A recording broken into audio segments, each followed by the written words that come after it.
En Côte d'Ivoire, plus de 10 000 enfants seront vaccinés contre la fièvre typhoïde dans la région des Grands Ponts grâce à la Fondation Children of Africa, en partenariat avec la Fondation Manuel Antonio Mota. C'est le jeudi 26 janvier 2023 qu'a lieu le lancement de cette campagne de vaccination gratuite et contre la fièvre typhoïde et de déparavitage systématique des enfants âgés de 6 à 15 ans à Dabou. Les enfants sont enclins à développer la fièvre typhoïde, notamment par une tendance accrue à porter la main à la bouche.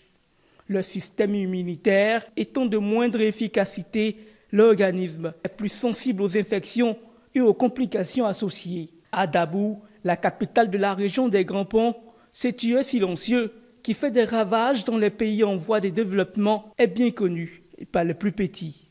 La fièvre typhoïde, c'est une maladie des mains sales qui fait des ravages. Ça perfore les intestins. Et aussi, je veux dire à mes amis de se laver les mains régulièrement, même 5 fois par jour. Quand on revient des toilettes, je dis merci à maman Dominique Ouattara pour ce geste fort qu'elle a fait pour nous.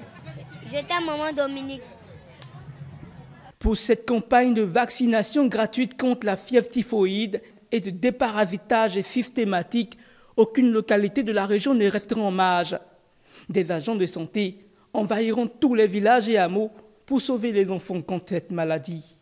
Du 26 janvier au 4 février 2023, nos équipes sillonneront les départements de Dabou, Grand Laou et Jacquesville et se rendront dans 13 localités que sont Dabou, Toupa, Petit Badien, Lopou, Nouvelle-Osrou, Irobo, Atoutoua, Grand Laou, Bakanda, Awanou, Ebonou, Toukouzou et Jacquesville. Cette campagne de vaccination est couplée avec le déparagistage systématique de tous les enfants, même ceux qui n'ont pas l'âge de se faire vacciner.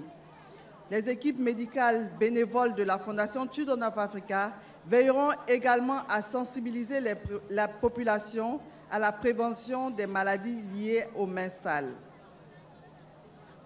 Mesdames et messieurs, tout ceci a été rendu possible grâce à la générosité de nos donateurs que je tiens à remercier ici pour le soutien sans cesse renouvelé. Une action humanitaire de la Première Dame saluée par les autorités de la région.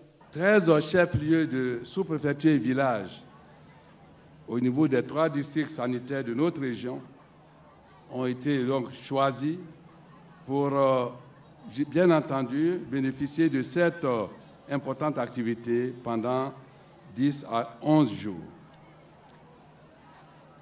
Et je voudrais, à ce niveau de mon propos, remercier la Première Dame, lui exprimer toute la reconnaissance de la région des Grands Ponts pour cette activité de haute importance qu'elle est en train donc de mener dans notre région. C'est aujourd'hui, et même si elle n'est pas là physiquement, c'est le tour de la Première Dame de Côte d'Ivoire qui nous font l'honneur, par l'intermédiaire de sa fondation et de son cabinet, d'une visite dans notre cité. Les bons esprits diraient avec moi que nous sommes sans aucun doute sur la bonne voie pour la réception très bientôt, sûrement, des nôtres encore plus illustres. Selon le ministère de la Santé, de l'Hygiène publique et de la couverture maladie universelle, l'Organisation mondiale de la santé, l'OMS, estime que chaque année, ce sont plus de 11 à 20 millions de cas de fièvre typhoïde qui sont enregistrés dans le monde, avec 128 000 à 161 000 décès. La vaccination vient à point nommé pour sauver les enfants qui sont les plus vulnérables. C'est la meilleure intervention de santé publique en termes de coût-efficacité. Je voudrais, au nom du ministre Pierre Demba, ministre de la Santé, de l'Hygiène publique et de la couverture maladie universelle, déclarer lancer la campagne de vaccination contre la fièvre typhoïde dans la région des Grands Ponts. Je vous remercie. À ce jour, l'on enregistre plus de 80 000 enfants vaccinés contre la fièvre typhoïde, la méningite et plus de 170 000 enfants déparavités sur l'ensemble du territoire national depuis plus de 20 ans d'existence de la Fondation Children of Africa.